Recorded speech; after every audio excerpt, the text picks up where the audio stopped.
కీర్తన గ్రంథంలో నుంచి 30వ అధ్యాయంలో నుంచి దేవుని వాక్యాన్ని మనం చూడబోతూ ఉన్నాము. 30వ అధ్యాయము యొక్క టైటిల్ గనక మీరు చూస్తే హెడ్డింగ్లో ఏం రాయబడి ఉందో గమనించగలుగుతారండి. గృహ ప్రతిష్టాపన గానము. దావీదు గారి యొక్క గృహప్రవేశం దగ్గరకు వచ్చాం. ఎవరి దగ్గరకు వచ్చామండి? దావీదు గారు ఆయన ఇంటికి మనందరిని ఆహ్వానించినట్టుగా మీరు ఫీల్ అయితే కనుక మరి ఆయన ఇంటికి గృహ ప్రతిష్టాపనకు వచ్చాం మనం. ఏమండి, దావీదు గారు ఎలాంటి ఇంటిని నిర్మించుకున్నారో ఒకసారి మనం చూద్దాం. రాజు మరి యెరూషలేములో తన ఇంటిని నిర్మించుకున్నారు, రాజధానిలో ఇంటిని నిర్మించుకున్నారంటే ఎలా ఉంటుంది? అమెరికాలో వైట్ హౌస్ అని చెప్పి అమెరికా ప్రెసిడెంట్ యొక్క కుటుంబం ఆ వైట్ హౌస్లో ఉంటుంది. అలాంటి మరి రాజు ఇల్లు కట్టుకుంటే ఎంత పెద్దగా ఉంటుందో చిన్నగా ఉంటుందండి. రాజు ఇల్లు కట్టుకుంటే ఎలాగ చిన్నగా ఉంటుంది, చాలా పెద్దగా ఉంటుంది కదా. చూడండి మనకి ఎక్కడ కనబడుతుంది అంటే మొదటి దినవృత్తాంతాలు 14వ అధ్యాయంలో ఒకసారి మన బైబిల్ ఓపెన్ చేసి చూస్తే కనుక ఆయనకి ఇంటి నిర్మాణం గురించి మనం చూడవచ్చు. మరి రాజు ఇల్లు కట్టుకున్నాడంటే జనరల్గా ప్రపంచ దేశాల నుంచి అన్ని మెటీరియల్స్ వచ్చేస్తాయి. ఎక్కడి నుంచి వచ్చేస్తాయండి? ఇప్పుడు ఎవరైనా ఒక ఎమ్మెల్యే మినిస్టర్ గారు సీఎం ఇల్లు కట్టుకుంటుంటే మెటీరియల్ ఎక్కడి నుంచి వస్తుంది? మొత్తం అందరూ మెటీరియల్స్ పంపించేస్తూ ఉంటారు. అలాగే చూడండి మరి దావీదు ఎంత గొప్ప రాజు అంటే మనం ఇప్పుడేమో 30 కీర్తనలో ఉన్నాం. వాస్తవానికి మరి 12-13 కీర్తనలోనే మనం ఏం చదువుతామంటే దావీదంట చుట్టుపక్కల ఉన్న దేశాలందరికీ కూడా నాయకుడిగా ఉన్నాడంట. అంటే ఎవరన్నా ఈ చుట్టుపక్కల ఉన్న దేశాల మీద యుద్ధానికి వస్తే దావీదు గారే వారిని కాపాడతారు. అందుకని దావీదు దేవుని స్తుతిస్తూ అంటాడు, దేవా నువ్వు నన్ను మరి చుట్టుపక్కల ఉన్న దేశాలందరికీ కూడా నన్ను నాయకుడిగా నువ్వు నియమించావని చెప్పి మరి దావీదు గారు దేవుణ్ణి స్తుతిస్తారు, గణపరుస్తారు, నన్ను చుట్టుపక్కల దేశాలకి నువ్వు నాయకుడిగా చేసావని. అయితే అలాంటి దావీదు గారు ఇల్లు కట్టుకుంటుంటే చాలా దేశాలు ఏం చేసినాయి అంటే 14వ అధ్యాయం మొదటి వచనం కనుక మీరు చూస్తే 14వ అధ్యాయం మొదటి వచనం కనుక మీరు చూస్తే నేను చదువుతాను చూడండి. తూరు రాజైన హేరాము దావీదు నొద్దకు దూతలను అంటే పనివారిని పంపాడంట. ఎవరిని పంపాడు? ఇంటి కట్టుకోవడానికి పనివారిని పంపాడు. అతనికి ఒక ఇల్లు కట్టుటకాయి. ఎవరికండి? దావీదుకి ఒక ఇల్లు కట్టుటకాయి దూతలను పంపాడంట. తర్వాత ఇంకేం పంపాడంటే చెక్కను పంపాడంట. దేన్ని పంపాడండి? ఇప్పుడు జనరల్గా మన భారతదేశంలో మనం ఇంటిని దేంతో నిర్మించుకుంటామంటే మరి ఫస్ట్ ఇల్లు కట్టేటప్పుడు మేస్త్రి గారు ఏమేమంటారు? ఇసుక వేయమంటారు. ఫస్ట్ ఏమంటారు? శాండ్ వేయాలి. ఫస్ట్ ఇసుకేసిన తర్వాత మెటల్ రావాలి. గోతుల్లో మరి దింపాలి అంటే మెటల్తో పాటు ఏం రావాలంటే సిమెంట్ బస్తాలు రావాలి. ఈ 3 వచ్చిన తర్వాత మరి నీళ్ళు ఎప్పుడు పుష్కలంగా ఉండాలి. దాని తర్వాత ఇటక రావాలి. ఇటక వచ్చిన తర్వాత ఐరన్ రావాలి. ఈ మెటీరియల్ అంతా కూడా మనం సమకూర్చి పెట్టుకోవాలి ఇల్లు నిర్మాణం చేసుకోవాలి అంటే. అయితే ఐరోపా ఖండంలో అమెరికా దేశాల్లో కనుక పోతే ఎవరు కూడా ఇటక వాడరు, ఎవరు కూడా ఐరన్ వాడరు, సిమెంట్ వాడరు. వారి ఇంటిని దేనితో నిర్మాణం చేసుకుంటారంటే చెక్కతో నిర్మాణం చేసుకుంటారు. దావీదుకి ఏమని పంపించాడు? 14వ వచనంలో ఇల్లు కట్టుటకై ఏం పంపారంట?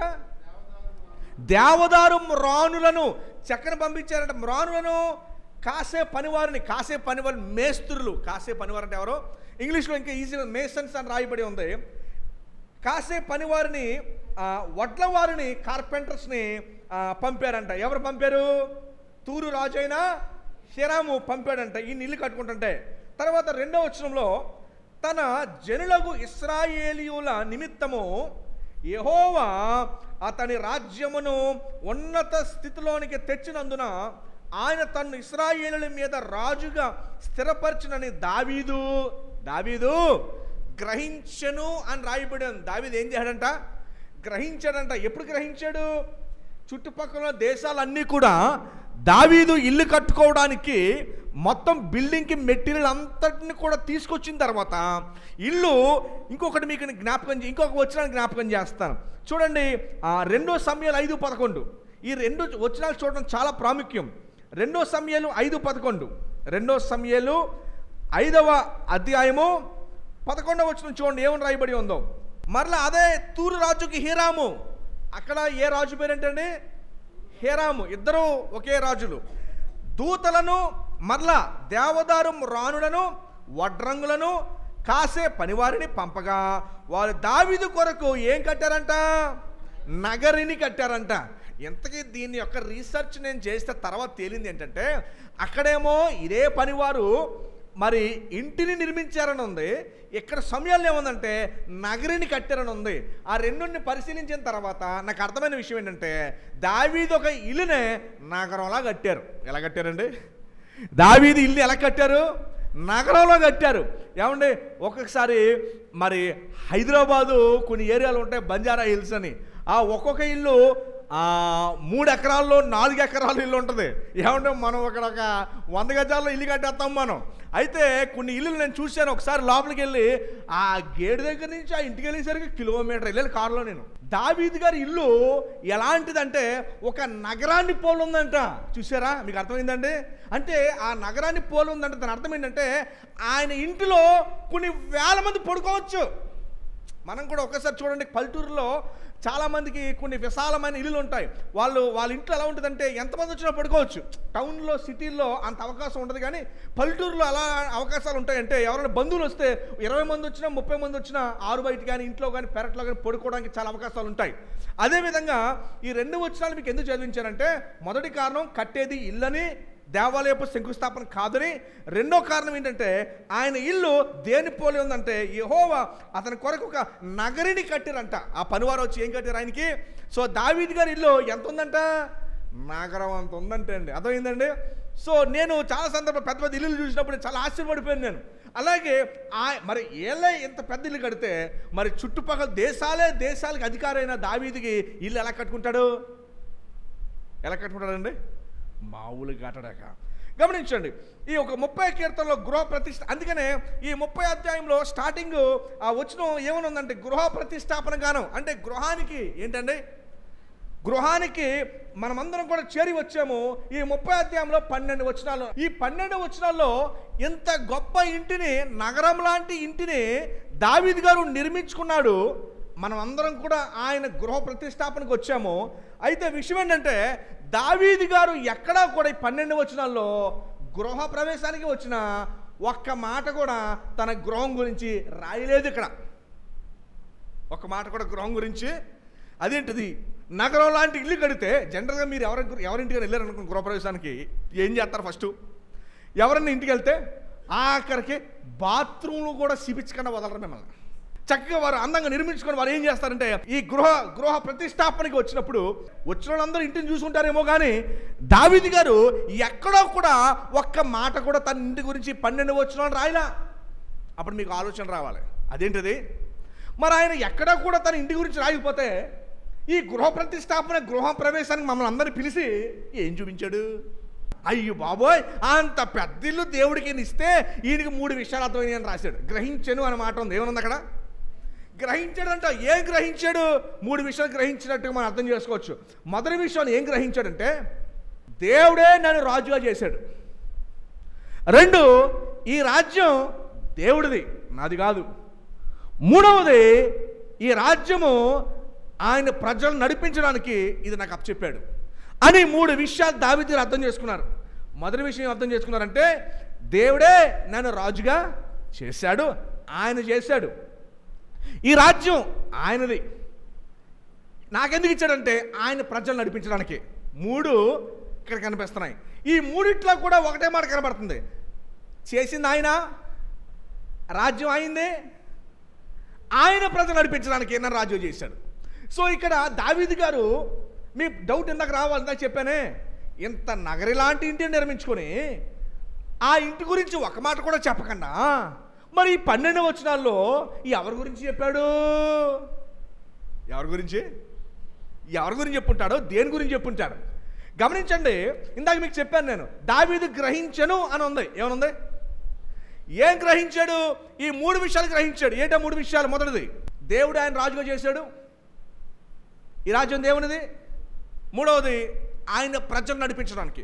ఈ 3 కూడా ఇక్కడ ఈ 3 విషయాలు ఆయన తెలుసుకున్న 3 విషయాల్లో కూడా మనకేం కనబడుతుందంటే ఇది యెహోవా చేసిన క్రియ అని కనబడతా ఉంది. ఎందుకంటే దావీదుకి బాగా తెలుసు ఆయన ఏ స్థితిగతుల నుంచి వచ్చాడు, దావీదుకి బాగా తెలుసు కనుక ఈ 3 విషయాలకి ఏం అర్థమైందంటే ఇది యెహోవా చేసిన క్రియ అని అర్థమైంది. సో ఇప్పుడు మనం లోపల చూడాల్సిన విషయం ఏంటంటే ఇది గానము. ఏంటంటే ఇది గృహ ప్రతిష్టాపన గానము. ఈ గానములో 12వ వచనంలోనే మనకి ప్రాముఖ్యమైన విషయం కనబడతా ఉంది. ఏంటి ఆ 12వ వచనంలో మనకు కనిపించే ప్రాముఖ్యమైన విషయం ఏంటంటే యెహోవా నా దేవా నిత్యము నేను నిన్ను స్తుతించెదను. ఏమన్నాడండి? అద్భుతమైన మాట. ఏమన్నాడు? నిత్యము నేను నిన్ను. గమనించండి, ఏ బిల్డింగ్ అయినా నిత్యం ఉంటుందా? ఏ గొప్ప కట్టడమైన నిత్యం ఉంటుందా? ఎంత గొప్ప కట్టడమైన నిత్యం ఉండదు. నేను ఒకసారి ఐరోపా ఖండం వెళ్ళినప్పుడు అక్కడ చాలా చాలా గొప్ప గొప్ప చర్చిలు కట్టారు. ఏది 1500 సంవత్సరాల క్రితము, 1000 సంవత్సరాల క్రితము గొప్ప గొప్ప మందిరాలు కడితే అవి ఏమైపోతున్నాయంటే అవి గాలికిను వాటికి ఊగి రాళ్ళు పడిపోయే స్థితిలోకి వచ్చేసినాయి. అయితే ఇప్పుడు చాలామంది ఏం చేస్తున్నారంటే దాన్ని కోట్ల రూపాయలు దానికి వెచ్చించి దాన్ని కాపాడుతున్నారు. అవి జాగ్రత్తగా పడిపోకుండా గోడలను ఏం చేస్తున్నారు? కాపాడుతున్నారు. ఇక్కడ దావీదు ఏమన్నాడంటే దేవా నువ్వు నాకు కట్టించిన ఇల్లు పడిపోద్దేమో, నువ్వు నాకు నిర్మించిన గృహం పడిపోద్దేమో. నేను సంతోషించి ఆనందించేది వాటి బట్టి కాదు. ఎందుకు అంటే అవి నిత్యం ఉండేవి కావవి. నిత్యం ఉండేది ఏంటంటే నేను స్తుతించుట నిత్యం ఉంటుంది. నేను స్తుతించుట నిత్యం ఉంటుంది. ఎందుకంటే అవి ఒకనాడు అన్ని కుప్పకూలిపోతాయి. ఎంత గొప్ప నిర్మాణాలైనా అవి కుప్పకూలిపోతాయి.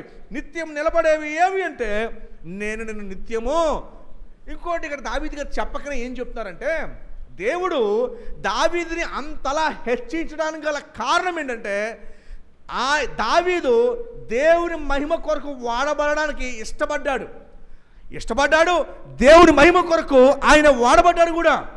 సో మనలో ఎవరైనా సరే దావీదు వల్ల హెచ్చించబడి దీవించబడడానికి గల కారణము ఏమై ఉండాలి అంటే దేవా నీ కొరకు నేను వాడబడ్డానికి, నా ద్వారా నువ్వు మహిమ పరచబడడానికి దేవుడు దావీదుని అంతలా హెచ్చించాడు. దేవుడిని మీకు దీర్ఘాయుష్యం ఎందుకు ఇవ్వాలి?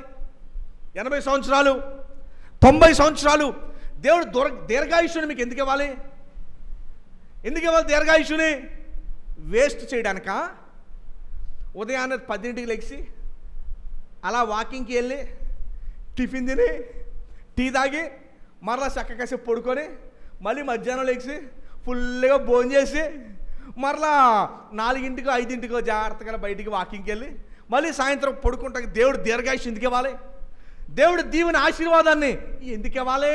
మీరు వేస్ట్ చేస్తాక, మీరు వృధా చేయడానిక? ఎందుకు ఇవ్వాలి?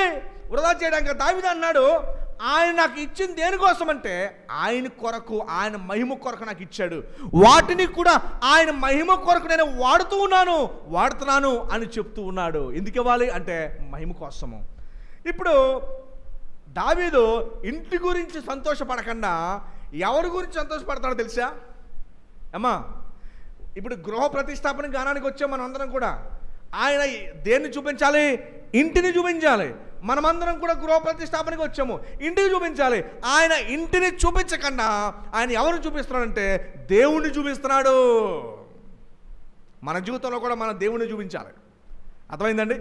ఆయన దేవుని చూపిస్తూ ఉన్నాడు. ఇందాక అన్నాడు నేను ఆయన స్తుతిస్తాను. ఎందుకు స్తుతిస్తాను? 5వ వచనం అంటున్నాడు.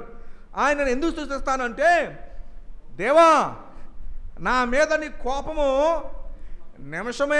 నిమిషం మాత్రమే ఉంది. ఏమండి, మనం చేసిన పనులకి దేవుని కోపము తక్షణం మన మీద వచ్చిన దేవుని కోపము మన మీద ఎక్కువసేపు ఉన్నా ఏమైపోదుమో. సొదొమ గుమొర్రాని చూసాము. నోవాహు కాలంలో జల ప్రళయాన్ని మనము చూసాము. దేవుని కోపము మన మీద ఎంతసేపు ఉందంట? ఆయన మీద నిమిషం మాత్రమే. ఒక్కోసారి చెప్పాలంటే అసలు ఆ నిమిషం కూడా మనలో చాలామంది మీద లేదు. ఏమండి,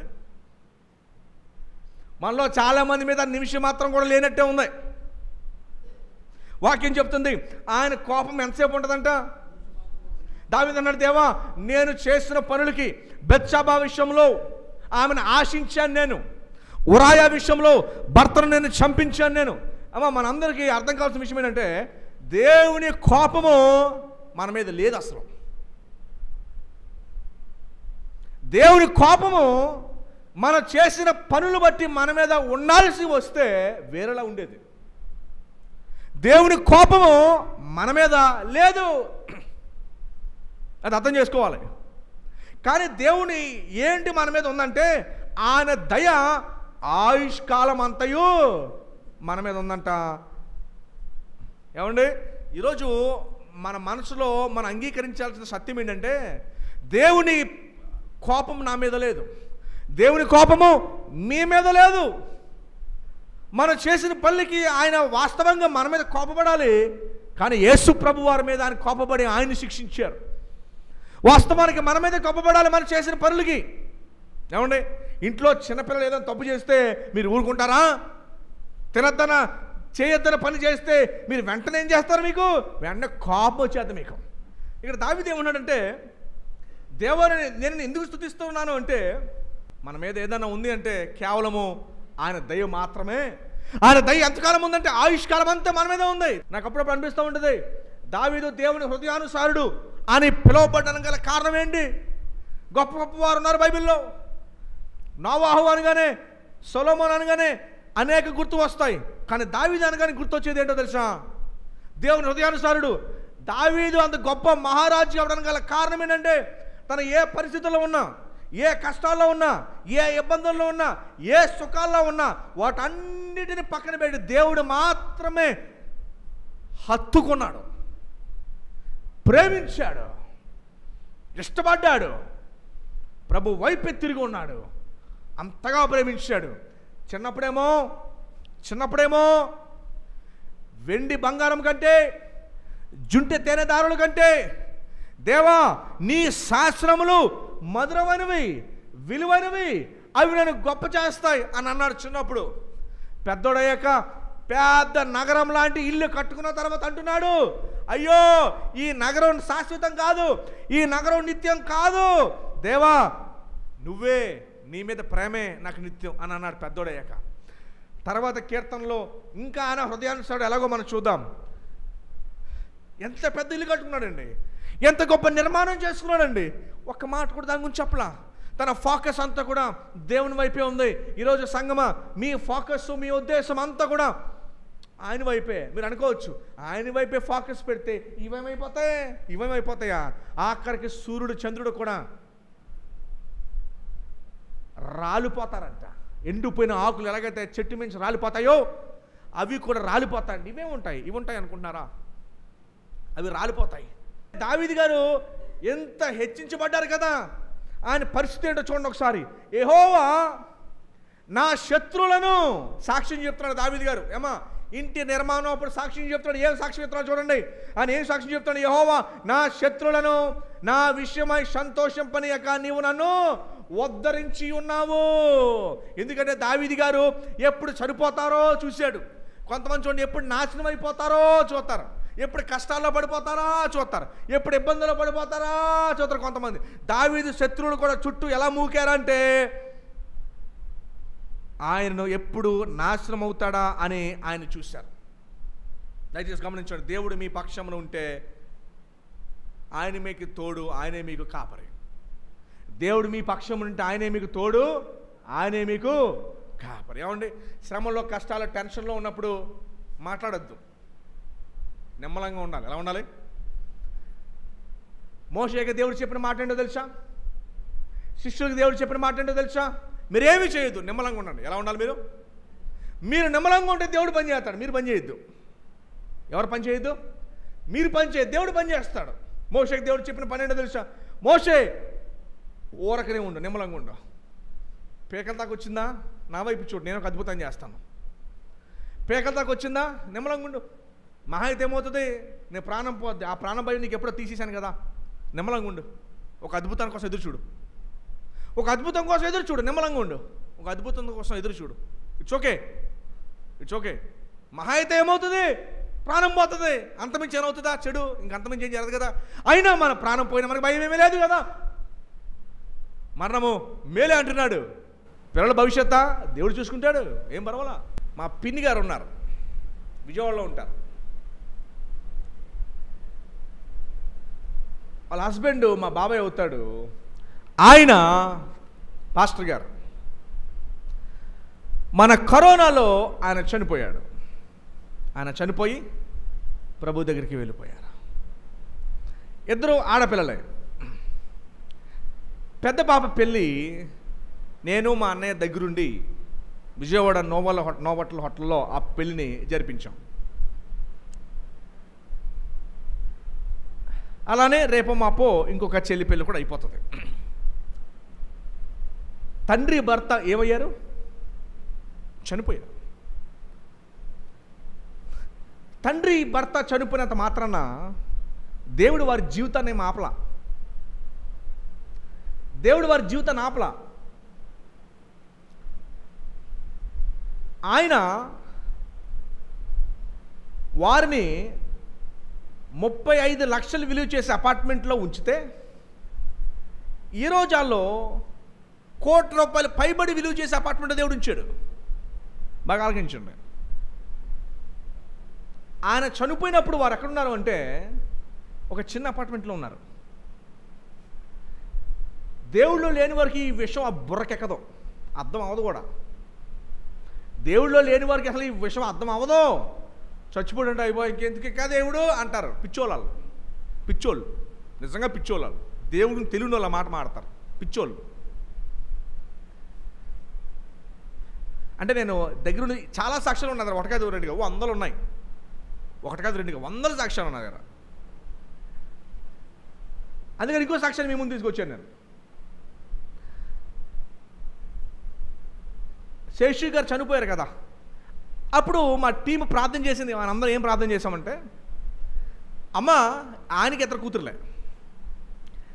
ఆయన ఉండగా ఎలా ఉంటుందో మాకు తెలియదు, కానీ ఆయన లేకపోయినా మీకు భర్తగా తండ్రిగా ప్రభువే కనుక నీ ఇహలోక తండ్రి కన్నా నేను ఇంకా బాగా చూస్తాడు ఆ పరలోక తండ్రి అని మేము ప్రార్థన చేసి వచ్చేసాం. ఇది దొంగ భక్తి, దొంగ మాటలు కాదు. ఎందుకు తెలుసా? నిజంగా వాళ్ళకి బాగుంటుంది. వాళ్ళకి నిజంగానే బాగుంటుంది. దేవుడు తీసుకెళ్ళిపోయాడంటే ఆయన చిత్తం తీసుకెళ్ళిపోయాడు. ఆయనకేం మహిమను కలుగును గాక. పర్వాలేదు, ఏం పర్వాలేదు, అందరూ అడిగి వెళ్ళాల్సిన వాళ్ళే. అయితే ఇప్పుడు మీ ముందు సాక్ష్యం ఉంచానే, ఆయన ఉన్నప్పుడు కన్నా వీళ్ళు ఇంకా ఉన్నతంగా దేవుడు పరమ తండ్రి చూసుకుంటున్నాడు. కానీ లోకంలో ఉన్నవారికి అస్సలు ఎలగదు ఇది, అర్థం కూడా కాదు. సో దేవుణ్ణిలో ఉండే వ్యక్తులకి ఎలా ఉంటుందో తెలుసా? యెహోవా నా కాపరి, అంతే. అర్థమైందండి? ఆయనే. నేను చూసి చెప్తున్నాను సాక్ష్యాలు, ఉత్తరం చెప్పట్లేదు, కథలు కాదు, సజీవంగా ఉన్నాయి, మీకు చెప్తున్నాను నేను. అందుకనే దావీదు గారు ఫోకస్ అంతా ఎవరి మీద పెట్టాడు? అది నగరి లాంటి ఇంటిని నిర్మించుకున్నప్పటికీ కూడా ఫోకస్ అంతా ఎవరి మీద ఉంది?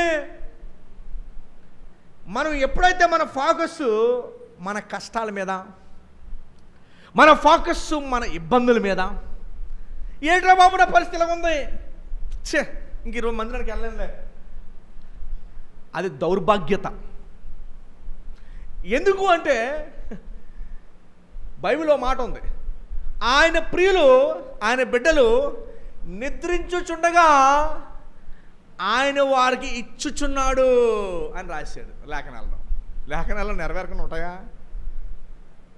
అర్థమైందండి? సో అంచేత దావీదు ఫోకస్ ఎవరి మీద ఉంది? అది. అందుకని అంటున్నాడు, దేవా నువ్వు నన్ను ఉద్ధరించి ఉన్నావు. అంటే యుద్ధానికి వెళ్ళినప్పుడు నాకు గాయాలని, నేను అనారోగ్యం చెందాను, అయినా కూడా నీవు నన్ను మరణానికి అప్పగించలా. అమ్మా, మన శ్రమల మీద కాదు మన ఫోకస్ ఉండాల్సిందే, మన ఇబ్బందుల మీద కాదు మన ఫోకస్ ఉండాల్సిందే, మన కలిగి ఉన్న వాటి మీద, లేని వాటి మీద కాదు మన ఫోకస్ ఉండాల్సిందే. మన ఫోకస్ ఉండాల్సింది ఎవరి మీద అంటే ఆ యొక్క జ్ఞానంలోకి మనకు రావాలి. అయ్యో ఎలాగైపోయిందేంటి అనుకోవద్దు. ఎప్పుడు అసలు విశ్వాసం ఎప్పుడు అనుకోని అవసరం లేదు. ఎందుకంటే నీ పరమ తండ్రి, నేను నిజమైన తండ్రి, నేను చూసుకుంటాను. ఎవరున్నా లేకపోయినా ఆయన నిన్ను పోషిస్తాడు. దేనికి భయపడుతున్నారు? ఆయన వైపు నువ్వు చూస్తూ నడుస్తూ ఉంటే నీ జీవితం యొక్క సాక్ష్యం అవుతుంది. ఇశ్రాయేలు శక్తి ఉంటే ఐగుప్తు నుంచి బయటకు వచ్చారా? జ్ఞానం ఉంటే ఎర్ర సముద్రం నుంచి దేవుడు నడిపించాడా? దేని బట్టమ్మా? ఈరోజు మనం అందరం ప్రభువులు ఉన్న నావలోనే ఉన్నాం. మార్కు సువార్త 8లో శిష్యులు కూడా నావలోనే ఉన్నారు. కానీ తుఫాన్ రాగానే అయ్య బాబా ప్రభు మేము నశించిపోవచ్చున్నాము, మనం రక్షించానని లేపారు ఆయన్ని. ప్రభు వెంటనే లేచి, అల్ప విశ్వాసులారా, నేను మీ నావలో మీతో పాటు ఉన్నానని మీకు బుర్ర వెళ్ళలేదా? మీ జీవితంలో నేను మీతో పాటు ఉన్నానని మీకు బుర్ర వెళ్ళట్లేదా? మీకు అయ్య బాబా అయ్యారు అయ్యో ఎలా అయిపోయింది అయ్యి చెప్తారు ఎందుకు నాకు? మీ నావలో ప్రభు ఉన్నాడని మీకు తెలియలేదా? అల్ప విశ్వాసాలు ఎందుకు మీరు భయపడుచున్నారని ప్రభు అని ప్రశ్నించి ఆ యొక్క గాలిని తుఫాను నిమ్మలమంగును అని అనగానే అవన్నీ కూడా నిమ్మలం అయిపోయినాయి. అప్పుడు దాకా గాలి తుఫానికి భయపడిపోయి ఈయన దగ్గరికి వచ్చేస్తాయి. ఇప్పుడు ఈయనకి భయపడిపోయి ఆడి దగ్గరికి వెళ్ళిపోయారు. తెలుసా మీకు? దావీదు ఫోకస్ ఎవరి మీద ఉందండి? ఎలాంటి ఇల్లు కట్టుకున్నాడు? నగరం లాంటి ఇల్లు కట్టుకున్నప్పటికీ ఎవరి వైపు చూశాడు? విచిత్రం. ఈ 13 ఈ 30 12 వచనాల్లో ఒక్క మాట కూడా ఇల్లు గురించి అసలు ఏమాత్రమో ఉండదు. దేవుడే ఇచ్చే డౌట్ లేదు. ఆ ఇల్లుని తక్కువ చేసే మన మాట అక్కల. ఎందుకంటే ఆ ఇల్లు కట్టించింది ఎవరో? డౌటే లేదు. కానీ నువ్వు వస్తువుని పట్టుకొని ఇచ్చిన వ్యక్తి మర్చిపోకు. ఇచ్చిన వ్యక్తి ముఖ్యం, వస్తువు కాదు. 4 వచనం, యెహోవా భక్తులారా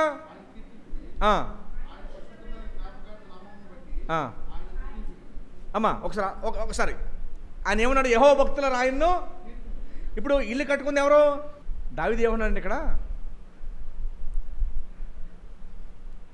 కట్టిన వ్యక్తిని బట్టిని కాదు, అసలైన వ్యక్తిని బట్టి స్తుతించాలి. సంఘంలో ఎవరి జీవితంలో మేలు జరిగితే దేవుని ఎందుకు స్తుతించాలంటే ఎవరికి జరిగిందో అని కాదు, ఎవరు చేశారో అన్నదాన్ని బట్టి స్తుతించాలి. ఏమండి? ఎవరికి జరిగిందో అన్నదాన్ని బట్టి కాదు, ఎవరో. ఎందుకంటే యేసు ప్రభు వారు ఒక కుష్ఠరోగిని స్వస్థపరిచాడు. లేవలేకపోతాడు, మంచం మేంచి పైకప్పిప్పి దింపారు. దేవుడు అతన్ని స్వస్థపరచగానే, ప్రభు స్వస్థపరచగానే వాళ్ళందరూ కూడా దేవుని స్తుతించారంట. ఎందుకు స్తుతించారు అంటే ఎవరికి జరిగిందో దాన్ని బట్టి కాదు, ఎవరు చేశారో దాన్ని బట్టి. అయితే ఇక్కడ 4వ వచనంలో దావీదు ఏమన్నాడు? యెహోవా భక్తులారా ఆయనను.